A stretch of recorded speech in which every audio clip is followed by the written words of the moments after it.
گناہ چاہے خفیہ ہو یعنی چھپ کر کے ہو، یا علانیہ یعنی کھلے عام ہو، ہر طرح کے گناہ عام ہوتا جا رہا ہے۔ یہ سب کیوں ہو رہا ہے؟ یہ سب اس وجہ سے ہو رہا ہے کہ ہر آدمی غفلت کا شکار ہوا جا رہا ہے۔ غفلت ایک ایسی چیز ہے کہ جب یہ کسی دل پر طاری ہوتی ہے تو اس کو زنگ آلود کرتی ہے، اور آپ جانتے ہیں کہ جب کسی چیز پر زنگ لگ جاتا ہے تو وہ کام کرنا چھوڑ دیتی ہے۔ چاہے کوئی الیکٹرانک چیز ہو، موبائل ہو، لیپ ٹاپ ہو، کمپیوٹر ہو یا کوئی مشین ہو، جب اس پر زنگ لگ جاتا ہے تو وہ پریشان کرتا ہے کام کرتے ہوئے، یا وہ کام کرنا بند کر دیتا ہے۔ ٹھیک یہی مثال اس دل کی ہے جو اللہ نے انسان کے بدن کے اندر رکھا ہے۔ اس دل پر جب زنگ لگتا ہے غفلت کی وجہ سے تو یہ کام کرنا چھوڑ دیتا ہے۔ اس کا کام کیا ہے؟ اس کا کام حقیقت میں یہ ہے کہ جو ذمہ داری آدمی پر ڈالی گئی ہے اس ذمہ داری کو ادا کرنے کی یاد دہانی کرانا۔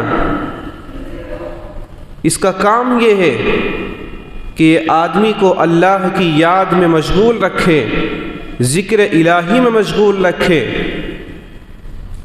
جب یہ غفلت کا شکار ہوتا ہے تو یہ تمام کام کرنا بند کر دیتا ہے، پھر آدمی نفسانی خواہشات میں اور طرح طرح کے برے کاموں میں مشغول ہو جاتا ہے۔ اب ہر آدمی پر غفلت ہے، اور غفلت ایک ایسی بری چیز ہے، اتنی بری چیز ہے کہ بے شمار بیماریوں کا جو ہے جڑ ہے۔ بہت ساری خرابیاں اسی کی وجہ سے وجود میں آتی ہیں۔ غفلت ایک ایسی بری چیز ہے کہ آپ تھوڑی دیر کے لیے مثال سے سمجھیے، ایک آدمی ڈرائیونگ کر رہا ہے، گاڑی چلا رہا ہے، اس کی ذمہ داری یہ ہے کہ وہ سامنے، دائیں اور بائیں، اور کبھی کبھار اگر مڑنا ہو تو پیچھے، چاروں طرف نگاہ رکھے، گاڑی کی اسپیڈ پر نگاہ رکھے، گاڑی کے سامنے کیا چیز آ رہی ہے اس پر نگاہ رکھے، سامنے سے کون سی گاڑی آ رہی ہے اس پر نگاہ رکھے، کہاں کتنی اسپیڈ سے چلنا ہے اس پر نگاہ رکھے۔ یہ اس کی ذمہ داری ہے۔ آپ بتائیے، اگر یہ اپنی اس ذمہ داری سے ہٹتا ہے، غافل ہوتا ہے، اس پر غفلت طاری ہوتی ہے تو نقصان ہوگا کہ نہیں ہوگا؟ عام طور سے جو ایکسیڈنٹ ہوتے ہیں وہ اسی وجہ سے ہوتے ہیں کہ آدمی یا تو موبائل پر لگا ہوا ہے، یا وہ گانے سن رہا ہے، یا پھر وہ اس کی توجہ سامنے نہیں ہے۔ نتیجہ یہ ہوتا ہے کہ کوئی بھی گاڑی اس کو ٹکر مار کر کے چلی جاتی ہے، ایکسیڈنٹ ہو جاتا ہے۔ یہ غفلت کا نتیجہ ہے۔ آج ہر آدمی دیکھیے اپنی ذمہ داری سے ہٹا ہوا ہے۔ اس کی ذمہ داری ہے کہ وہ آخرت کو یاد رکھے، موت کو اپنے سامنے رکھے، اور موت کو جب سامنے رکھے گا تو وہ گناہوں سے بچے گا، غلط کاموں سے بچے گا، جھوٹ سے بچے گا، وہ زنا سے بچے گا، وہ جھوٹ بولنے سے، غیبت کرنے سے بچے گا، ہر طرح کے برے کام سے بچے گا۔ اور جب اس کے سامنے کوئی مقصد ہی نہیں ہے، کوئی مشن ہی نہیں ہے، آخرت کو بھولے ہوا ہے اور موت کو اس نے یاد نہیں رکھا ہے، تو وہ غلط کاموں میں منہمک ہے۔ یہ تو غفلت ہوئی، اور غفلت کے نتائج ہوئے۔ غفلت کا علاج کیا ہے؟ اس کو دور کیسے کریں؟ اس کے لیے اللہ نے قرآن کریم کے اندر ایک بہترین نسخہ بیان فرمایا۔ آیت ارشاد فرمائی، یا ایھا الذین آمنوا اتقوا اللہ، اے ایمان والو اللہ سے ڈرو۔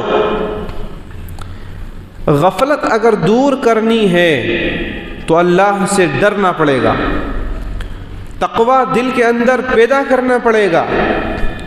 اور تقوی نام ہے اس چیز کا کہ جب آدمی کے سامنے دو پہلو ہوں، دو راستے ہوں، ایک راستہ گناہ کا ہو، نفسانی خواہشات کا ہو، اور دوسرا راستہ اللہ کے خوف کا ہو، اللہ کا ہو، اس کے نبی کا ہو، صحابہ کرام رضی اللہ عنہم کا ہو، تو اس کا دل اس پر جم جانا چاہیے کہ وہ نفسانی خواہشات کے راستے کو چھوڑ کر کے اللہ اور نبی کے راستے پر چلے۔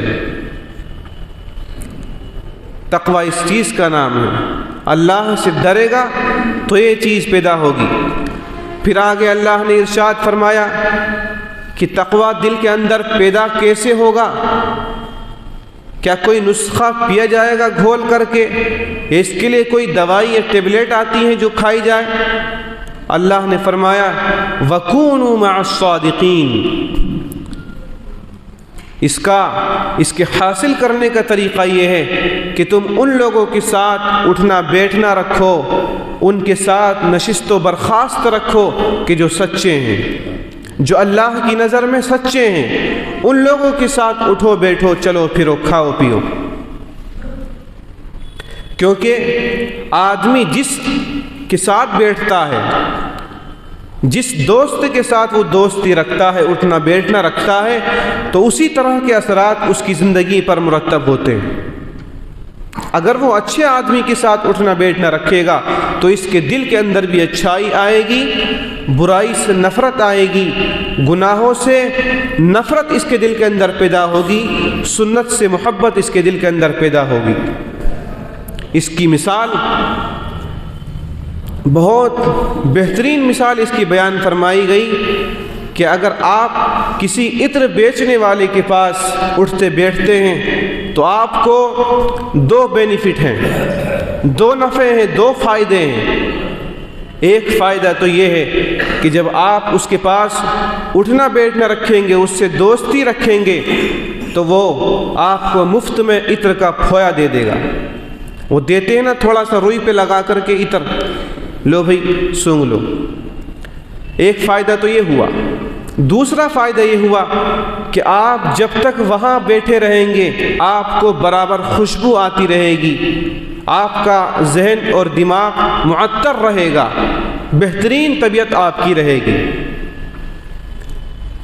لیکن اگر آپ کسی لوہار کے پاس بیٹھ کر کے، کہ جس کا کام یہ ہے کہ وہ بھٹی جلاتا ہے اور اس میں ٹھوکا پیٹی کرتا ہے لوہے پر، تو اس کے پاس بیٹھنے کا نقصان یہ ہے کہ جب تک آپ وہاں بیٹھے رہیں گے ہو سکتا ہے کہ بھٹی کی چنگاری اڑ کر کے آپ کے کپڑوں پر لگ جائے اور جل جائے، یا اگر چنگاری نہ بھی جلے تو جب تک وہاں آپ بیٹھے رہیں گے تو برابر اس بھٹی کا دھواں آپ کی آنکھوں کو پریشان کرتا رہے گا، آپ وہاں بیٹھے رہیں گے، پریشان رہیں گے۔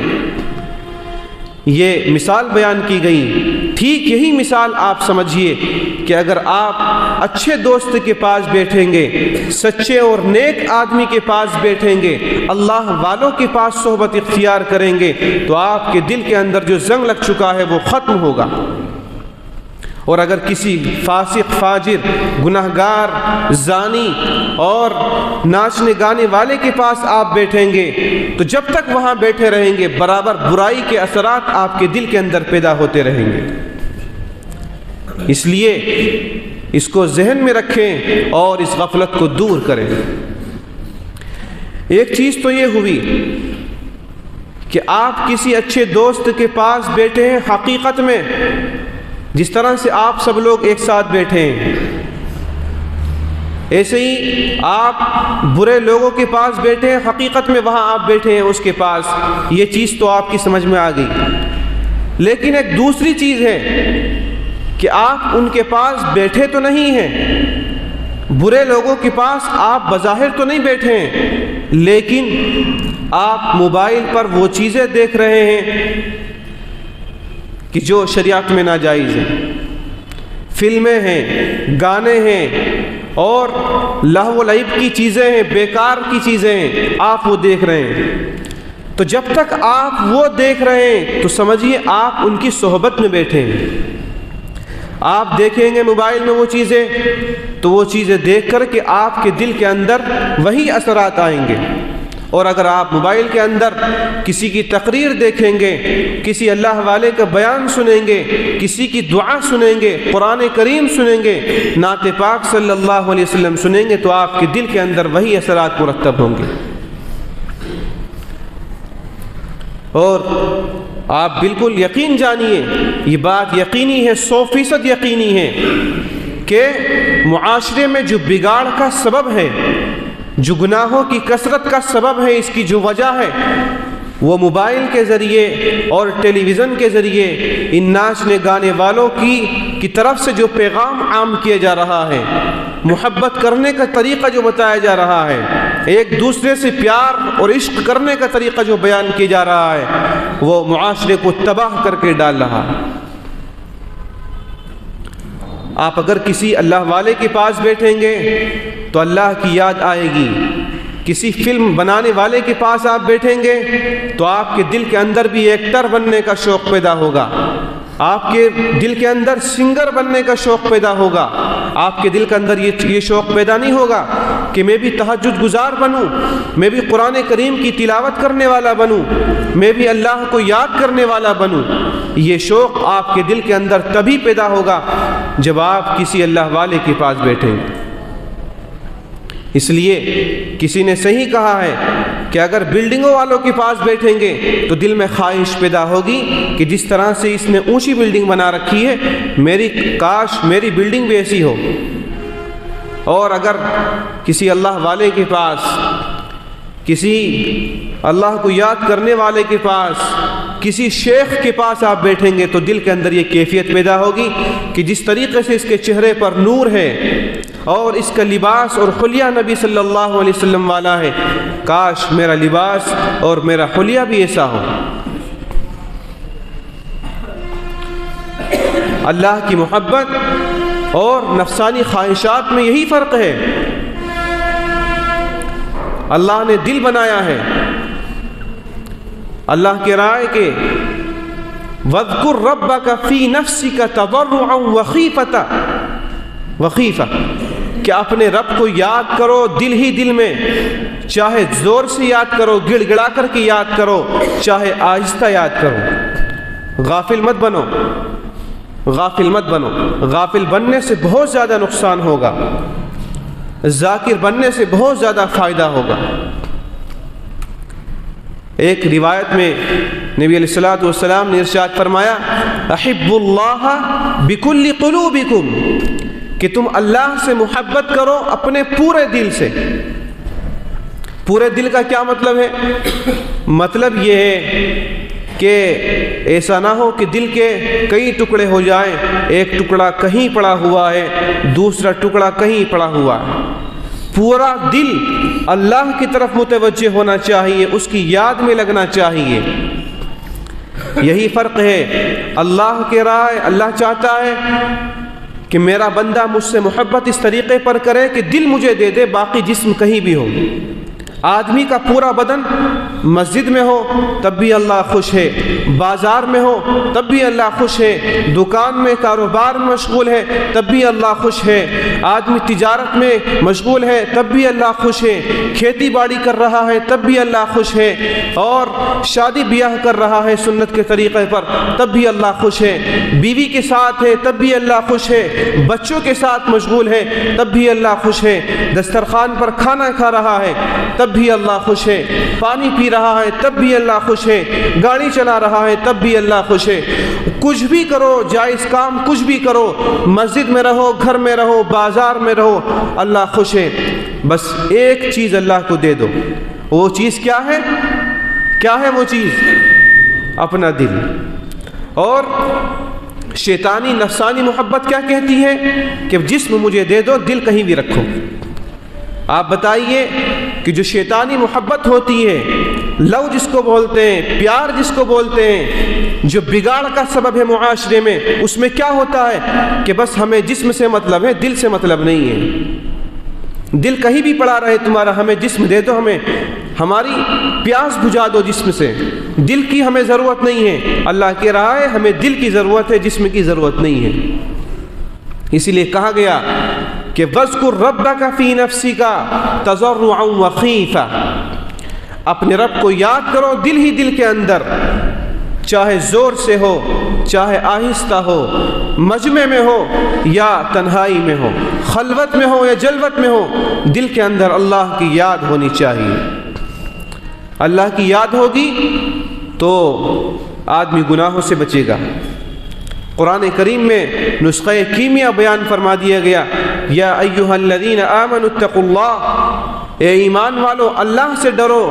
اس کے آگے بیان فرمایا کہ یہ چیز حاصل کیسے ہوگی، فرمایا وَكُونُوا مَعَ الصَّادِقِينَ، سچے لوگوں کے ساتھ اٹھنا بیٹھنا رکھو، انشاءاللہ یہ چیز دل کے اندر پیدا ہو جائے گی۔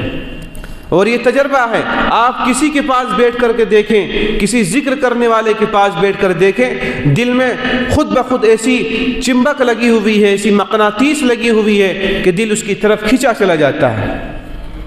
یہ دل تو نام ہی اس چیز کا ہے۔ قلب کے معنی آتے ہیں الٹنے پلٹنے کے، دل کبھی ادھر پلٹتا ہے کبھی ادھر پلٹتا ہے۔ اچھے کے پاس بیٹھو گے تو اچھائی کی طرف دل پلٹے گا، برے کے پاس بیٹھو گے تو برائی کی طرف دل پلٹے گا۔ آج کل میں نے ابھی ایک چیز پر اشارہ کیا کہ موبائلوں کا بہت زیادہ غلط استعمال ہو رہا ہے، خاص کر کے میں ان چیزوں کی طرف توجہ دلانا چاہ رہا ہوں۔ آج کل نوجوان لڑکے خوب ویڈیو بنا رہے ہیں جن میں وہ گالیاں بھی بک رہے ہیں، جن میں ان کے ساتھ غیر محرم کی تصاویر بھی ہیں، جن میں وہ لوگ غلط سلط باتیں کرتے ہوئے دکھائی دے رہے ہیں۔ ایسے نوجوانوں کی ویڈیو دیکھنا انتہائی نقصان دہ ہے۔ اس سے آپ کے دل کے اندر غفلت پیدا ہوگی، آپ کا دل کاروبار میں نہیں لگے گا۔ مثال کے طور پر آپ اپنے والد کی دکان پر بیٹھے ہوئے ہیں، میری اس بات کے مخاطب خاص کر کے نوجوان ہیں، غور سے سن لیں۔ آپ کے پاس موبائل ہیں، آپ ان کا صحیح استعمال کیجئے، غلط استعمال سے بچیں۔ آپ کے پاس اگر موبائل ہے ٹھیک ہے رکھیے، جائز استعمال کیجئے، لیکن یہ جو طرح طرح کی ویڈیو چل رہی ہیں، ہنسی مذاق کی، گالیوں کی، بکواس کی، فضول باتوں کی، ان سے مکمل اجتناب کیجئے، مکمل بچیں، ورنہ یہ لوگ آپ کو تباہ کر دیں گے۔ آپ جانتے ہیں، بتانے کی ضرورت نہیں ہے، یہ ویڈیو بنا رہے ہیں، ان کی ویڈیو دیکھی جا رہی ہے، ان کو پیسے مل رہے ہیں، آپ کو کیا مل رہا؟ آپ کا وقت برباد ہو رہا ہے، آپ کی صحت برباد ہو رہی ہے، آپ کی عمر ضائع ہو رہی ہے، آپ کا کاروبار برباد ہو رہا ہے۔ لاکھوں روپے لگا کر کے آپ کو آپ کے والد نے کاروبار کرایا اور آپ موبائل میں لگے ہوئے ہیں، پب جی میں لگے ہوئے ہیں، اور پتہ نہیں کون کون سے گیم چل رہے ہیں اس میں آپ لگے ہوئے ہیں، آپ انسٹاگرام پر لگے ہوئے ہیں، آپ ٹک ٹاک پر لگے ہوئے ہیں، فیس بک پر آپ لگے ہوئے ہیں، یہ آپ کا وقت ضائع کر رہے ہیں۔ اس سے آپ کی عمر، صحت، پیسہ، وقت، ہر چیز برباد ہو رہی ہے۔ اور یاد رکھیے، صحت جب چلی جاتی ہے دوبارہ واپس نہیں آتی ہے، جوانی جب چلی جاتی ہے تو واپس نہیں آتی ہے، وقت جب چلا جاتا ہے تو واپس نہیں آتا ہے۔ یہ تمام چیزیں ایسی ہیں جن کی قدر کرنے کی ضرورت ہے، اس لیے بالکل اجتناب کیجئے۔ اگر موبائل چلانے کو دل چاہ رہا ہے تو کوئی تقریر لگا کر کے آپ بیٹھ جائیے، کوئی تلاوت لگا کر کے آپ بیٹھ جائیے، بہت اچھے اچھے قرآن کریم موبائل پر پڑے ہوئے ہیں، آپ وہ سن لیجئے، دل کے اندر نورانیت پیدا ہوگی۔ والدین کی طرف سے یہ شکایت ہے کہ ہمارے بچے موبائل میں لگے ہوئے ہیں، کوئی کام کو نہیں سنتے ہیں، کوئی کام کرتے ہی نہیں ہیں۔ نہ جانے مارکیٹ میں کتنی دکانیں ایسی ہیں کہ والدین نے دکان کرا کر کے دی اور نوجوانوں نے اس کو برباد کر دیا۔ والدین نے پیسہ لگا کر کے گاڑی خرید کر دی، نوجوانوں نے برباد کر دیا۔ اور جب موبائل میں خوب مصروف ہوں گے، اس کے نیٹ کے لیے پیسے بھی چاہیے اور ہزاروں ہزار روپے کے ریچارج چاہیے، وہ پیسہ کہاں سے آئے گا؟ ظاہر سی بات ہے والد سے مانگے گا، والد ناراض ہوں گے، آپ ان سے ناراض ہوں گے، گھر والوں پہ آپ غصہ کریں گے، گھر والے آپ پر غصہ کریں گے، نتیجہ کیا ہوگا؟ ایک بگاڑ بن جائے گا اور سارا معاملہ درہم برہم ہو جائے گا۔ اس لیے اللہ کے واسطے ان چیزوں سے بچیں اور اس غفلت کو دور کریں۔ دل کے اندر جو غفلت پیدا ہو رہی ہے اس کا علاج اختیار کیجئے، اور اس کا علاج یہ ہے کہ اچھے لوگوں کی صحبت اختیار کیجئے اور برے لوگوں کی صحبت سے بالکل بچیے۔ اللہ عمل کی توفیق عطا فرمائے۔ وآخر دعوانا ان الحمد للہ رب العالمین۔